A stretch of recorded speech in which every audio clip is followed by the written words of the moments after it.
Welcome, everyone, to a brand new episode of the Preventive Medicine Podcast. Thank you guys for listening. If you are a returning listener, thank you so much for your continued support. We hope that you've enjoyed all the episodes. We have 50 so far, which is a pretty huge milestone. We hope to get another however many weeks are left of the year left out on this kind of the rest of the year.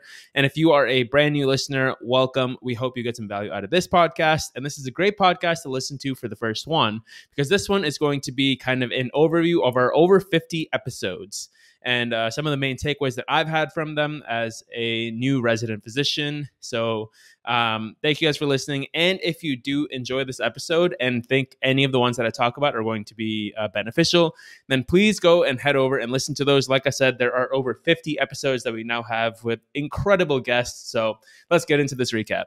Overcoming saber-toothed tigers and woolly mammoths, we must now face a new enemy, ourselves. With the rates of diseases such as heart disease, stroke, diabetes, depression, and many others ballooning, we must find a better solution to these modern epidemics. Welcome to the Preventive Medicine Podcast. We believe in building a foundation of health by means of prevention so that you can build the life you want and find fulfillment with no barriers. Hear from experts around the country on how to take your health into your hands. Take control and build a foundation of health for the life that you want to live. And now, here's your host, Ragav Sharma. We hope you enjoyed the show, and if you do, please don't hesitate to subscribe and like for all of our future content.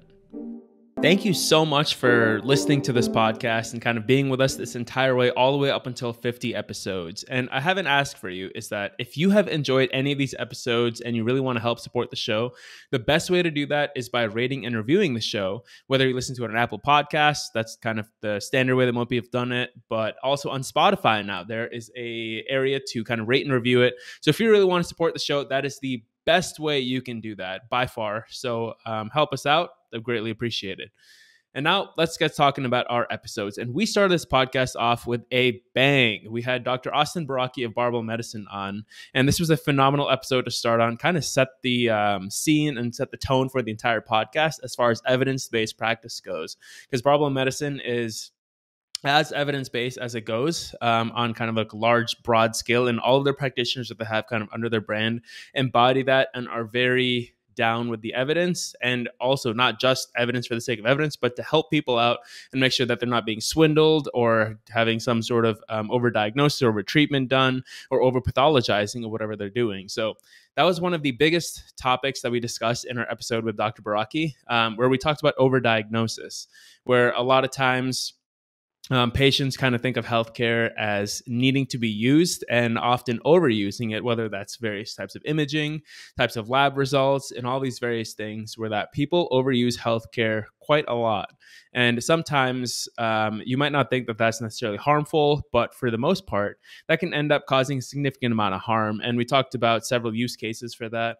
And actually, Dr. Baraki had us do some homework for this, where we read the book Overdiagnosis kind of before we went to this podcast. And we talked about how if someone gets a image that they don't necessarily need, let's say a CT scan, an X-ray, whatever it is, there might be an incidental finding that's not necessarily causing anything. It's just kind of there, not causing the symptoms. And then all of a sudden, as physicians, we have to dive into it. Otherwise, you're kind of neglecting it, right? So this is where overdiagnosis becomes a thing. And oftentimes it can lead down a rabbit hole of causing significant harm. Another thing that we talked about was Dr. Baraki's main definition of prevention, which was actually very fascinating. And it was overall, the message was being able to adapt and self-manage. It wasn't about utilizing healthcare. It wasn't about exercising. It wasn't about nutrition. It was about being capable as humans, adapting to our circumstances, to our situation, whatever it is, and being able to manage and self-manage when times get tough, when situations come up, when circumstances change, and helping people become kind of self-managing is one of the best ways to practice preventive medicine, because then they can kind of take control of their own lives and whatever risks they want to deal with in their lives. And this is one of the best ways that Dr. Baraki also talked about creating a patient narrative, where you don't tell them that you're weak, you have so many problems, you need to take this medication, you're broken, all these kinds of things.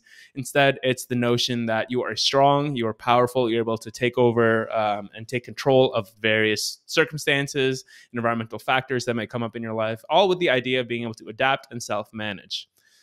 He also talked about And when it does come to medical care, a lot of medicine is actually not necessarily needed at all when it comes to preventive medicine. And that most of this will come from various health-related behaviors related to the self-management concept and various social determinants of health, which oftentimes the individuals we don't even have access to, with a very, very small amount of kind of biomedical intervention and reserving that intervention for when things actually go wrong beyond the ability to self-manage. So that was Dr. Baraki. There was a lot going on that podcast. If you have not listened to that, that was our very first one. It's pretty different. We were inexperienced hosts back then, but there's so much information. Dr. Baraki's a phenomenal guest. The second episode we had was with Alyssa Olenek, who should now be finishing her PhD by the time you listen to this. So go over to her page and go congratulate her. She's at Little Is Fitness. So with her, we talked about the biggest topic was lifting and running. And when most people think about fitness, they think about one or the other. They think, I need to start running, I need to run marathons, or they start thinking, I need to become gigantic, lift, get really strong. But those really don't intersect. And that is what Alyssa does a phenomenal job at. And it's kind of doing those. Her entire page is kind of about the hybrid method. She has a whole bunch of programs out there with the various hybrid training styles. And she also talks about how most people are undertrained, where we're kind of just working towards the minimum physical activity guidelines. But in actuality, we could probably do a lot more. And as humans, we are very capable at handling whatever training loads that are given to us, as long as we accommodate for them and work up to them. The other big topic that we talked about was women's health, where there's so much pseudoscience and so much BS out there that's just in the women's health industry for whatever reason. And women are sold these images of kind of being weak, not being able to do the same things that men can do, and also so many garbage products that come along with that. So Alyssa is there to kind of bust all of that out and kind of clarify women's health, make it easier, and also communicate the science to not only women, but to everyone. And one of the things that Alyssa does really well, if you go check out her page, which I highly recommend you do because it has phenomenal information, is communicating science, whether it's to women, to everyone, takes a lot of time, and you need to know 100% of it, even though you might only share 20% of it, because that 20% was what's relevant to the people who are listening to it. So phenomenal episode as well. We have another episode with her as well, where we talked about something similar. So let me scroll. This was episode... Where is this? I believe it was, I'm scrolling through my outline here. It was somewhere around episode 20, 24, where we talked about metabolism with her as well. And she's a repeat guest just because she was so phenomenal. And in this one, we talk about metabolism. Her PhD is relative to metabolism to some extent. And we talked about how when most people think about metabolism, they just think about calories. They think about calories in, calories out, and how it relates to weight, when in reality, there's so much more that goes on with it. There is a entirely dynamical system that goes on between our organs, our various endocrine systems, our exercise, our various daily activities outside of exercising, our appetite, how much food we eat. And our metabolism is kind of a dynamic system that takes all of this into account, along with a lot more that I didn't mention, and adjusts based on what's going on, what the circumstances are needed, and how much you actually need. So there's that, where a lot of people have a very reductionist approach to metabolism. We also talk about how metabolism versus brain signaling and appetite and hunger are different things. Whereas metabolism is kind of like the physiologic process of your actual caloric needs, what you might need based on all those systems that are going on, whereas brain signals, which could be very different depending on biology, just like our environmental factors, or also our genetics. And in this, we talk about examples such as someone who might be very obese, who loses a lot of weight, who still has a lot of hunger signals that are telling them that they need to eat, when in reality, their metabolism is at a much different place because they have lost a lot of weight. So they don't have as much tissue to support. So that was one of the things we talked about in there. Highly recommend listening to both of the episodes that we have Alyssa, just because she's an absolutely incredible guest. The next one we had on was in episode 3, Dr. John White of WebMD. He is a CMO of WebMD. And at the time, this was incredible. I could not believe we got him on. And I still can't believe we get a lot of these guests on. But first, starting off, this was the first person we didn't have a personal connection to. So it was amazing for him to come on. And Dr. John White, he's still a practicing physician. But what he's most well known for at this point is being in the media. He previously worked at, I believe, Discovery Channel. and now he works at WebMD. And a lot of what he does is translating medicine to the masses. And one of the key topics that we talked about during this episode was, instead of kind of just being paternalistic about it and saying, you need to do this, you should take this medication, you should eat this way, you should go to this gym, exercise this amount, tell stories. Stories are a lot more compelling to people. And we see this when we have Netflix documentaries that aren't necessarily the most scientifically accurate or evidence-based whatsoever, but they tell a story, they give a good narrative, and people buy into that. And suddenly it becomes a tribe. So he talks about kind of translating medicine to the masses by creating those storylines and being able to inform people that way. One of the other things we talk about in that episode is the use of data. And we had a more recent episode that we'll get to near the end of this podcast where we talked about data. But in this one, we talked about health data in terms of Fitbits, step trackers, sleep data, all of these various devices, where there is so much data now in medicine. We're only getting more and more as we get more technologically savvy, especially within healthcare. But what is useful data versus just having more data? All data is not good. A lot of times physicians that are already inundated with so much going on in their daily lives, it's about having useful information and diagnostics versus just throwing data that are meaningless and not being able to use anything. So we talked about using the right tools in medicine versus just kind of having everything available and not being able to do anything with it. So that was a great podcast as well. If you are interested in kind of increasing your exposure, if you are already health educating or whatnot, that'd be a great episode to listen to. The next episode we had was with Dr. Matash Patel, who is a psychiatrist. And fun fact, this was our only episode with another guest that we did in person. So Dr. Matash Patel was one of Jason, who was my previous co-host.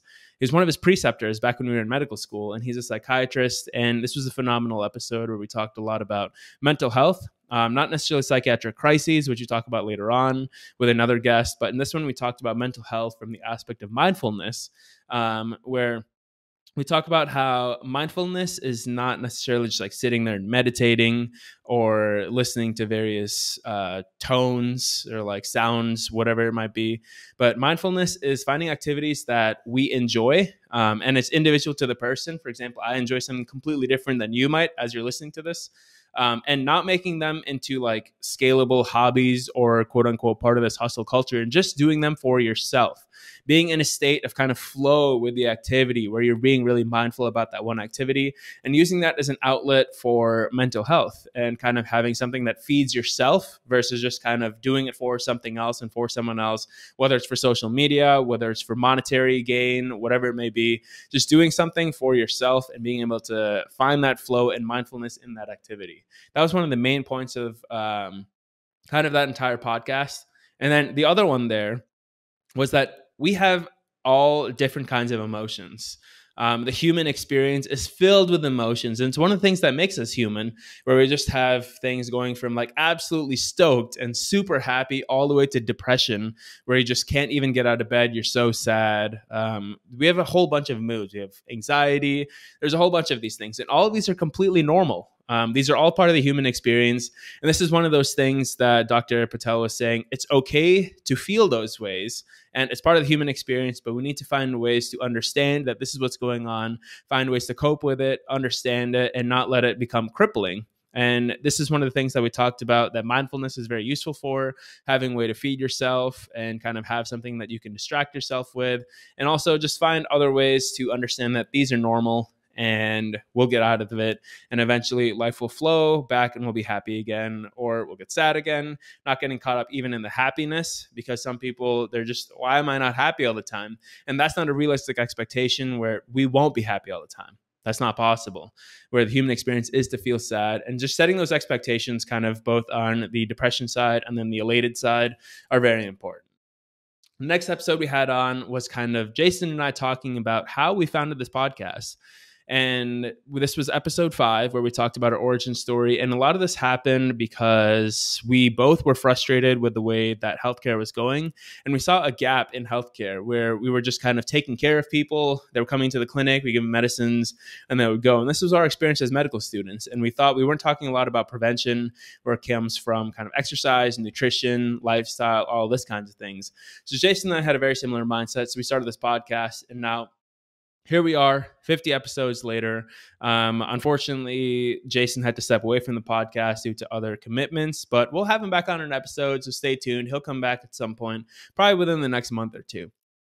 The next episode that we had was Dr. Sam Spinelli in episode 6, and he is a physical therapist. And we talked a lot about pain in this episode and injury risk. And we actually had him on in another episode as well. And this was episode... Sorry, I should have organized this better when I was doing this.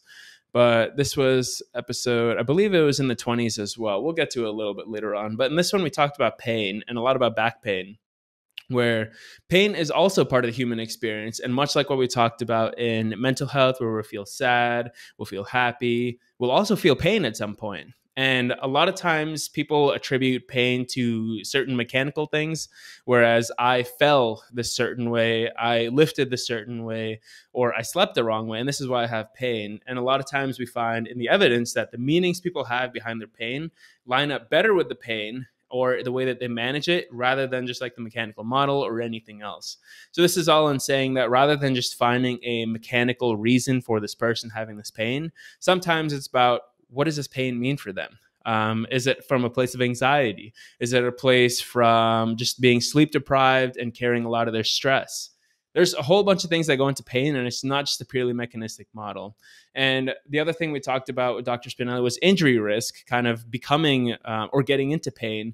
And a lot of times this happens not necessarily because you've done anything wrong, but a lot of times managing your risk of injury is from taking care of a lot of general factors versus specific movements. So things like focusing on sleep, on your nutrition, on meeting physical activity guidelines, managing stressors appropriately, having a strong sense of community and belonging. All of those things contribute to the pain experience and can also reduce the risk of injury, so that you kind of reduce the risk of pain. So that's something that we talk about Dr. Sam Spinelli, which is absolutely fascinating, because oftentimes when you talk to physical therapists or scrolling through Instagram, you see just a whole bunch of random exercise prescriptions, and that isn't necessarily beneficial or useful when it comes to reducing the incidence of pain. This is something very similar to what we talked about with him on a repeat episode. So, I mean, it was a phenomenal. I would highly recommend checking out both of them. The next episode that we had was with Dr. Sheila Dugan. So she was actually a physical therapist first, then went to medical school, and is now a physiatrist or a PMR doctor, which is what I'm doing. So in this episode, we didn't talk about that much about rehab, but we talked about disparities, because this is something that Dr. Dugan is very passionate about. And she actually has several projects within the Chicagoland area, one of which I was participating in. And it's kind of looking at healthcare disparities in different areas of Chicago, where one of the shocking facts that came up during the podcast is that in one of the more wealthy parts of Chicago versus one of the more socioeconomically devastated areas, there's a life expectancy gap of like 15 years, which is absolutely shocking. And these disparities are very incredibly apparent and important to address. And unfortunately, a lot's not happening from them, because this community needs support. There's just so much going on with their community where they can't necessarily reach out. They might not be able to get to a hospital. They might not be able to afford treatments. Might not be able to be consistent with their treatments or with follow-up, all of those kinds of things. And sometimes, as we talk about in the podcast, they don't have access to, let's say, gyms or safe exercise, where if they leave their house or apartment or whatever it may be, that there's a significant risk that they might be involved in some sort of crime, whether it's a hit and run. Just a lot of parents just don't feel safe with their children going outside. The parents don't feel safe. So there's just a whole bunch going on within these communities. And we talked about how hospital systems and communities should reach out and kind of bring what these communities need to them. And instead of just kind of saying, you need to do this, going to those communities, asking them what they need. And sometimes it might just be like an extra paycheck, which could help a lot sometimes in getting food, because sometimes people have to choose between their food and medicine, or whether it's they need some sort of community program, some sort of community exercise program, all of those things. And just being very aware of that and taking ownership and helping those communities out. And she made it a point to state that we're not all living the same lives. Some of us have much more privilege than others in our lives. And it's okay to have that privilege, but it's important to recognize and understand that others have very different lives. We don't all walk in the same shoes. And as far as we want to help them within the healthcare kind of field, we need to understand that to be able to help them at their kind of position. The next one, on episode 8 of this podcast, we had another physiatrist. And in this one, we also didn't talk about too much about rehab, but this was my personal mentor, Dr. Aslan Tariq. And in this one, he is an entrepreneur. So we talked a lot about entrepreneurship in medicine. One of the biggest ones was innovation in healthcare. And one of the reasons that healthcare is the way it is, and there's so much kind of bloat, is that Dr. Tariq was talking about physicians don't end up being the innovator oftentimes. Instead, we end up being the beneficiary of many innovations, or kind of just being told to use this new innovation. And that's because a lot of times physicians take a back seat because there's so much to do as far as learning medicine, practicing medicine, all of the billing, writing notes. There's just a lot to do in medicine. And oftentimes we just don't have time to think about innovation, to kind of lead the pipeline, and to figure out how to ways to make medicine better. Obviously, in our minds, there's a lot of things. Even as an intern right now, there's so many things that I would want to do in medicine to make it better, but there's just no time to do it. We don't have access to the resources. We don't know how to do it. And it's just too much trouble where there's already so much to do. And there's patient care, there's education, so much. So oftentimes we don't. And this is one of the reasons that healthcare isn't necessarily that efficient, because as physicians, we probably do things a little bit differently to make sure that our patient outcomes, which is our number one goal, is kind of at the forefront. The other thing we talked about Dr. Tariq is that he is an excellent person when it comes to kind of being with patients, and an excellent clinician. And one of the things that he talks about, instead of being kind of paternalistic, like what Dr. White was saying, instead of that is being partners and acting as a coach with patients. Whereas instead of just telling them things, you say, okay, as a coach, I understand that failures happen. You're probably going to fail at some point during whatever this treatment plan is, during you trying to improve your lifestyle. But being there when they fail, knowing that it's going to happen, and helping them guide through their failures. And this is a phenomenal way to kind of frame being a physician and a ally to patients, and helping them through whatever issues that they have, and kind of going through life and just being there for those hurdles. So that was a phenomenal episode. If you're into entrepreneurship or into being a better clinician, highly suggest listening to that episode. The next one is very different. So this is episode 9. We had Eddie Cohn, who is the greatest powerlifter of all time, who is incredibly nice. He is an incredible human being. He's an incredible coach. He's incredibly strong as well. And in this episode, we talked about how exercise can be done at any level. And despite being the greatest powerlifter ever on the planet, he can still coach at every single level, whether that's someone who's just doing exercise at home or someone who is another champion powerlifter. We talked about being able to do exercise at any level, kind of modifying whatever exercises you need to, or modifying various equipment just to be able to do what you can at home. And Ed is a huge proponent of just doing what you can and doing what's in your capabilities versus trying to kind of go outside of those if you don't have the availability or the resources to do so. So one of the things that we talked about, for example, was if you don't have access to a gym, but you still want to do squats, then what you can do is, if you have bags of rice or a thing of oil, whatever it may be, or a backpack, you can put books in it. You can just take the bag of rice, or even the water gallon jugs, put those in a backpack and just squat with that. And just modify exercises to find ways to be active within your means. The other thing we talked about with Eddie Cohn is his approach to goal setting and his approach to long-term change. And that was, instead of thinking of the super long-term where I want to lift or add 200 pounds to my squat, think instead in let's say 5, 6 weeks, maybe 10 weeks, whatever the time frame may be, I want to add 5 pounds to my squat.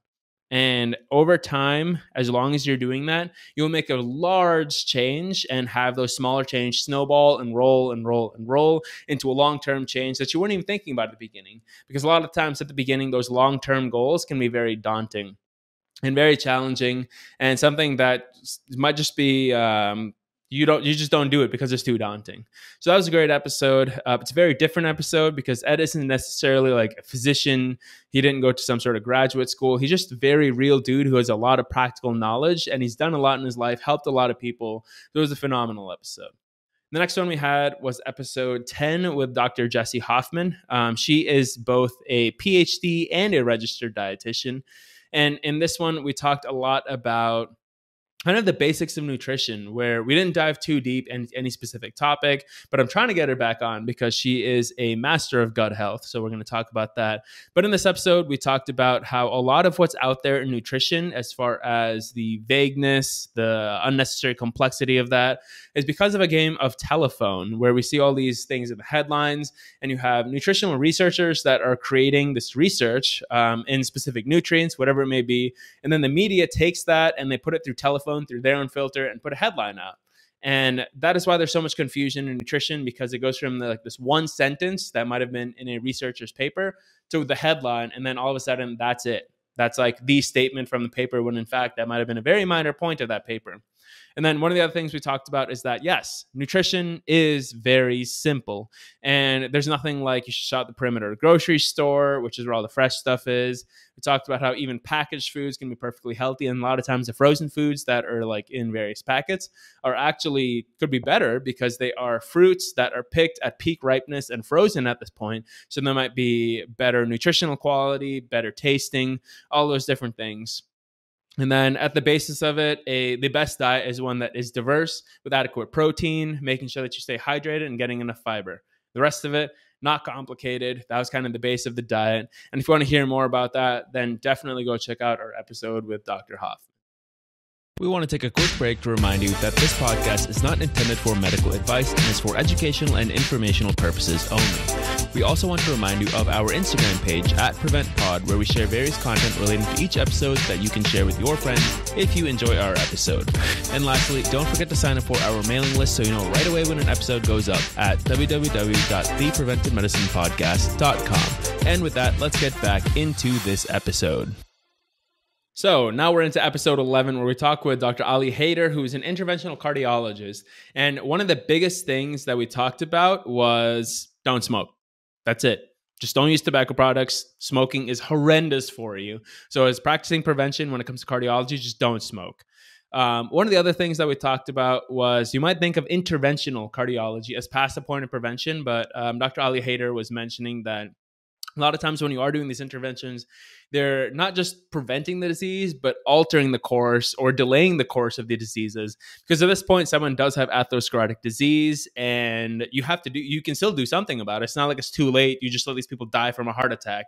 You can put stents in, you can do various interventions to open them up and delay the course or alter the course of the diseases and still act as prevention. The next episode we had was with Dr. Spencer Nadolski. This is episode 12, where we talked a lot about obesity and kind of general endocrinology and kind of primary medicine kind of stuff. And Dr. Nadolski is a specialist in lipids, which are kind of like cholesterol that you might know of. And we talk a lot about that. There's just a whole bunch going on in this episode. It's a really fun episode to listen to, because Dr. Nadolski is also very good at using memes to convey medical information. So that was a huge topic in this.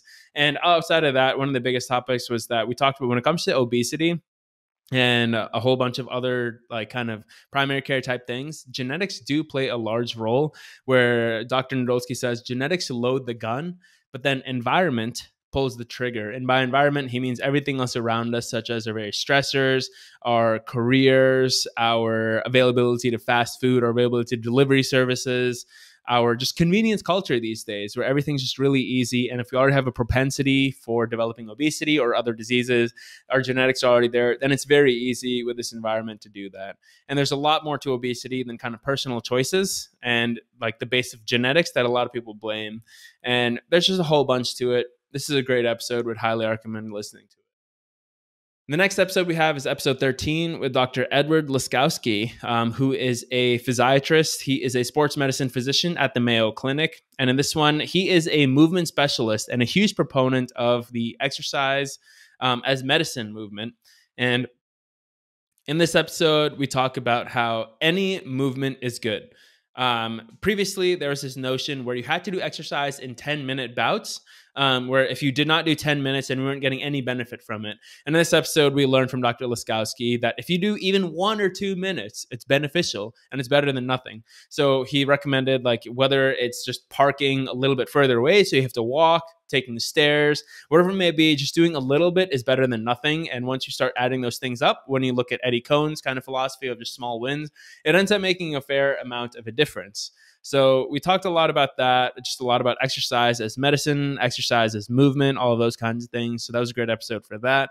And then we also talked a little about preventive medicine when it comes to sports injuries and versus the mechanistic aspect. We talked a little bit more about the grief aspect and the mental aspect of returning to sports, because Dr. Liskowski does kind of work as a physician for a lot of professional teams and a lot of professional athletes. So there's a significant amount of grief when it comes to that, and kind of being able to talk about that. And it's not just the purely musculoskeletal model of just fix this and they'll be back to play. So good episode there as well. The next episode we had on was Dr. Michael Ray, where he is a chiropractor. And this was a really, really interesting episode, because typically when you think of chiropractors, you think of the pop.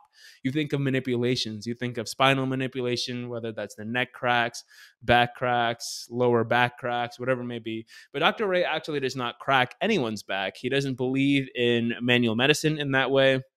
And we talked a lot about how he came to that point where he learned that a lot of that was not evidence-based. In fact, most of it's not evidence-based. And rather than kind of actually doing anything, the manipulations mostly provide contextual factors and kind of instantaneous relief versus any sort of long-term change. So instead, what he does now is helps people control the rest of their variables when it comes to musculoskeletal medicine and helping people understand more of their pain. And Michael Ray, or Dr. Ray, is part of the barbell medicine team, and he does pain and rehab seminars as well with the rest of their team. And he does a great job talking about pain there and kind of returning to play and various sports injuries. And just listening to all of those podcasts as well is phenomenal. Great place to learn about rehab and pain. So we talked a lot about that. And then we also talked about kind of developing agency in a very similar manner to what Dr. Baraki talked about, where we focus on what we can control in our lives and what we can manage in our lives, so we can self-manage versus not worrying about the things that we can't control.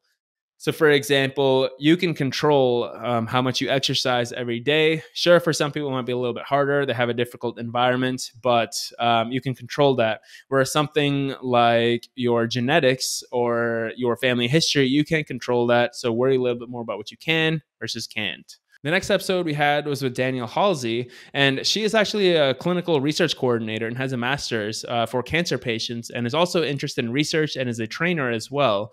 So in this episode, we broke down and kind of combined the two topics of cancer and exercise. And one of the main topics here was that cancer patients aren't necessarily fragile. It's not like you can't touch a cancer patient, they can't exercise, they can't do anything because they have cancer. It's not like a box that they can't do anything else, but they can exercise. They can do everything just as someone else who doesn't have cancer can. But there are some things that may need to be adjusted, such as various exercise intensities due to fatigue being one of the biggest cancer-related side effects, and just other side effects such as the lack of appetite, sometimes nausea and vomiting. So we talked a lot about in that episode, which was a great episode. It was a really fun episode as well, so highly recommend listening to that. After that, we came to another big episode with Dr. Austin Chiang, who is now absolutely killing it. He's a chief medical officer of Medtronic, which is a very large kind of biomedical company. And he is actually a interventional gastroenterologist, where he does gastric bypass surgery and a whole bunch of other things, which are really, really cool. So we talked about how, very much like Dr. Hayter, who's an interventional cardiologist, Dr. Chiang's practice involves interventional measures when it comes to gastric bypass. And we talked about how, where you might not think of that necessarily as prevention, where you could think of it as a quote unquote failure of lifestyle measures, where someone is just obese and they aren't able to control it or reduce their weight using lifestyle measures, which we'll talk about a little bit later, by the way. Gastric bypass is a phenomenal option, and it actually has really good evidence and really good like an effect on people of losing weight. And it's actually a method of prevention for those that fit the criteria. And it can have massive health benefits, help jumpstart people's just general weight loss, or help them control their appetite a little bit better. So it's a phenomenal option. So we talked a lot about that. And the other thing that we talked about is Dr. Chiang is the founder of the Association for Healthcare Social Media. Now, this is an organization, a nonprofit that he started because he thinks that patients, they get some sort of medical information when they're with physicians, whether in their clinic, whatever healthcare provider they're connected to on a day-to-day basis or on a monthly, yearly, whatever basis. And really, it's a really small amount of time. Whereas instead, everyone's on their phones. There's a whole bunch of medical information coming at them left and right. And he started this so that physicians become more prevalent on social media and actually give good advice versus the whole bunch of stuff that just comes the patient's ways, unfortunately, which a lot of times isn't evidence-based and sometimes is harmful. So we talked about kind of those two things during that episode, and it was a great episode as well. And he is doing phenomenal and big things right now, kind of changing the way that sometimes medicine is practiced, especially within his field. The next episode they had on was Dr. Chris Hunt, who is an emergency medicine physician. And in this episode, we talked about some very basic things when it comes to prevention. And as an emergency medicine physician, you might not think of being able to practice prevention that much, but two of his biggest takeaways were, number one, don't drink and drive. And you might think that's obvious, but there are a significant and a very large amount of people that come into emergency rooms, whether it's after an accident, whatever it may be, that they're just in a very critical state because they were drinking and driving. Very easy way to practice preventive medicine. Another one, very similar to that, is wear your seatbelt. And there's a lot of times that people suffer injuries from car accidents or whatever it may be that they weren't wearing a seatbelt. So that is an easy way to practice preventive medicine. And a lot of the things that he sees. Some of the other ones that he talked about were like, don't do drugs, don't smoke, all of those things, which seem very basic. But we see a significant amount and a very large amount of people actually that come to emergency rooms for these problems. And then we also talked about one of the main issues for prevention when it comes to the emergency rooms is establishing primary care. And a lot of times people end up in emergency rooms because their problems get to a point where it's an emergency. Like they're not able to do anything or wait for an appointment anymore. And this is because they either don't have a primary care physician, have neglected to see a primary care physician or the appropriate specialist for this problem. And now it gets to the point where it's emergent and the outcome might not be as good as it might have been if we talked about it or if we got to take care of a lot earlier on in the process. So that was that episode. Chris Hunt, Dr. Hunt, is also a powerlifter, and he's a great powerlifter at that. And we also talked a lot about like sarcopenia and just muscle loss in general as being a huge comorbidity for many of the things when we get older. And we talked about how engaging consistent strength training is a phenomenal way to prevent that. And the next episode we had on was with Dr. Sam Spinelli, which we already talked about, so we'll skip that one. The next one is episode 19, where we had all four of us hosts. And this is kind of when our team was at its largest. We had myself, Jason, we had Jonathan Alessi, who is a PhD MD student at IU. And then we had Dr. Austin Booz, who is now a second-year resident in physical medicine rehab. And in this episode, we kind of just talked about a lot of our ideas in preventive medicine and just it was a good episode. It was a good perspective from someone who's not kind of established in practice, has done a lot. And it was from a lot of us who are coming into the field and really passionate about promoting preventive medicine. The next episode we had on was episode 20, and this was with Ryan Nosak, who is a friend of mine, and we actually met at the gym, and he is a personal trainer, and he just launched his own company, actually, Rhino Strength. And in this episode, he's a great trainer. So we talked a lot about the basics of training people and how to take people through personal training, what that involves, and kind of the personal trainer's perspective on preventive medicine. And one of the things that I really want to do in this podcast is not just talk to physicians or to people who have like very advanced degrees, but also, I mean, Ryan has a master's, I believe. I don't have his qualifications on here, but he's also pretty well educated. But we're not just talking to physicians here. We want to talk to everyone, get everyone's perspective on preventive medicine, because all of these people, all of these roles, we're all just trying to help people. And exercising, nutrition, it's all part of preventive medicine. So why not talk to a trainer? So in this, we talked about how the basics of training people, most people should be including these 5 movements, which are a squat, a hinge, a push, a pull, and a carry. And we talk about different ways to kind of incorporate this into people's routines. And Ryan also talked about not necessarily just giving people these exercises like, let's say, squat, deadlift, do a bench press, do a bent over row, and farmer's carries, but instead finding out why someone wants to train. What is their impetus for training? Why do they come to you for help? And really design a program around that why to maximize adherence and to maximize enjoyment of that program and to get them going in it. In the next episode, we had Dr. Beth Freitz on, who is actually a physiatrist, but has been practicing as a lifestyle medicine physician for a while. And in this episode, we really dove into what lifestyle medicine is and what it is as a field, aside from just being a regular like family medicine physician, internal medicine physician, a physiatrist, whatever it may be. And in this, Dr. Freitz talked about how instead of kind of looking at pharmaceuticals, oftentimes the prescriptions are things like exercise, nutrition, things around stress resiliency, helping make social connections, all of those kinds of things. Instead of just thinking of just giving a pharmaceutical, you look at all of these things and work on that lifestyle rather than just kind of, here, take this pill.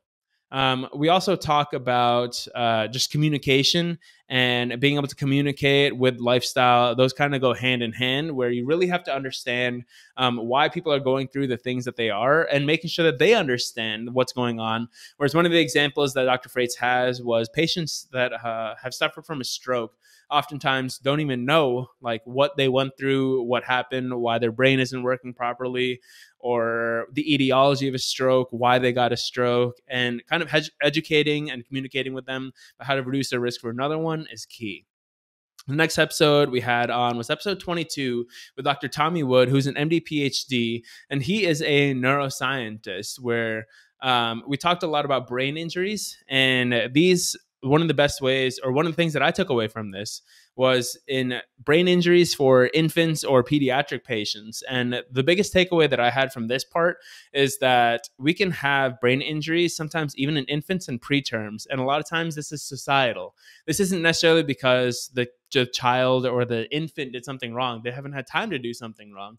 Whereas instead, a lot of this comes down to being in the prenatal period for the mothers. And Dr. Wood brought up how sometimes a lot of this is due to societal factors, where he brought up the fact that Black women are more likely to have premature babies, where they have like premature brain development due to various systemic stressors, such as systemic racism, socioeconomic factors, and just a whole bunch of things like that. And preventing brain injury in infants oftentimes comes from the societal factors and taking that much larger picture, which I found incredibly fascinating. One of the other things we talked about was something that a little bit maybe more obvious to some, but a lot of times when neonates or new babies are born, they unfortunately go through a period where they're not able to breathe as well because their lungs aren't as developed. And neonatal asphyxia, or anoxic brain injury as it's called, the best way to prevent that, have an in-hospital birth, so that if anything does go wrong, that there are ways to ventilate the baby to make sure that we don't get brain injuries because of a lack of oxygen. And in hospitals, we can control that. At homes, we can't. In the next episode, we had Astrid Naranjo, who is a registered dietitian, part of Team BioLane, or Lane Norton's kind of team of people. I'm sure you guys have heard of Lane Norton. But in this way, we talked about eating disorders and just disordered eating in general, and kind of separating those two. So the first one, as far as eating disorders go, is that this is an actual medical and mental kind of issue. And this requires professional therapy that needs like a physician, psychologist, psychiatrist, registered dietitian. It needs a holistic team to help that person overcome this specific eating disorder that's going on, and really help them out of it. And a lot of times this can be a very serious medical issue. You have people that are anorexic, bulimic, that are going through actual serious medical issues that might require hospitalization even. And we separated those out from disordered eating, which is just a poor relationship with food, where sometimes you may just be like binging, but not necessarily like bulimic. You just have a very restrictive idea when it comes to food. And we talked about this being important because the relationship that we have with food affects everything we do. Food is not something that we can choose to expose ourselves to. It's something that we see every day. We need ourselves. We need it to sustain ourselves. And it's something you'll see in so many cultural aspects as well. So whether it's like your daily life, whatever you're eating on a day-to-day basis, whether it's going to events, the relationship we have with food affects everything and is a huge portion of everyone's food. So make sure that we have a healthy relationship with food is key. So this is a great episode. Would highly recommend listening to it. The next episode was episode 24, which was Alyssa Olenek, which you already talked about. So we'll go on to episode 25, which very similarly to Alyssa Olenek is Claire Zai, who has a master's degree. And in this one, we talked a lot about sports and kind of women's empowerment. Just changing the narrative of women. And Claire talks a lot about how women are often fed into this idea of becoming small, being into this like little tiny box that you can't get strong, you can't get a career in engineering or like science, whatever it may be. And a lot of times this comes like just implicitly or just subconsciously when you're going like to the grocery store and you see these magazines with the specific image of a woman. And this is what people are sold, that this is what a woman should be. Whereas Claire says, screw that. We're going to do what we want. If we want to be strong, we can. If we want to go into science, technology, engineering, we can do that. And we talk a lot about that. We talk a lot about how the reason that this is that because women's sports, women's programs for science, technology, all those kinds of things are very underfunded.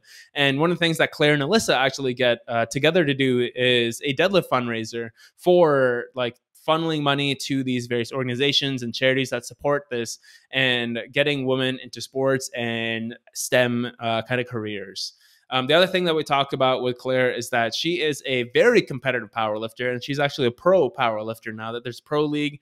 And we talk about how there isn't actually that much of a difference between men and women when it comes to training, and that women are oftentimes sold these very poor narratives about you need to train this way because you're a woman, when in fact it's pretty similar. You can give the same program to both and they'll get pretty similar results. You just have to adapt to various circumstances, and obviously it'll be a little bit different based on whatever's going on in everyone's lives, but for the most part, men and women are very similar. So this sums up part 1 of our recap episode. As you can tell, we're only 25 episodes in and it's been close to 45 minutes. So there is so much going on in these episodes. There's so many excellent takeaways. So if you thought any of this podcast that I just talked about right now, any of these points were interesting, then whatever I said was massively expanded to during that episode. So definitely go check those out. There are 25 episodes right there that I just talked about. In the next episode, in the next recap, I'll talk about the next 25. And a lot of these are also very exciting. So make sure if you find any of this interesting to go listen to that actual episode. And with that, we're getting to the end of this episode. Once again, if you enjoy any of this or you go back to one of those podcasts and you get something out of them and you want to support the podcast, help us out by rating and reviewing the podcast, whether it's on Apple Podcasts, on Spotify, whatever it may be. And with that, that's it. And I'll see you in the next episode.